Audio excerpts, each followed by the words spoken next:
Ողջույն, ես Տիգրան Խզմալյանն եմ։ Թուրքական մամուլն այս օրերին լցված է տեղեկություններով այն մասին, որ նորընտիր Հռոմի պապ Լեո 14-ը ծագումով հայ է։ Նշվում է անգամ նրա մեծ պապ Սեդրակ Բարսեղյանի անունը, ով Եղեռնի օրերին գաղթել է Կեսարիայից դեպի Արգենտինա։ Ինչ է սա նշանակում մեզ համար, որն է մեր ազգային շահը այս ամեն ինչում։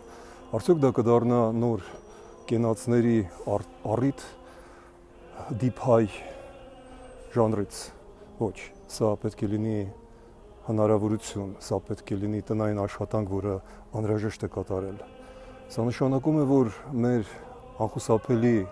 վերադարձը դեպի եվրոպական ընտանիք, դա վերադարձ է նաև քրիստոնեական մեծ ընտանիք,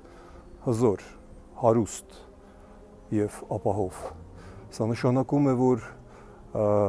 պատմական եւ իրական Հայաստանի հակադրությունը, որով զբաղված է մեր իշխանությունը, թյուրիմացություն է։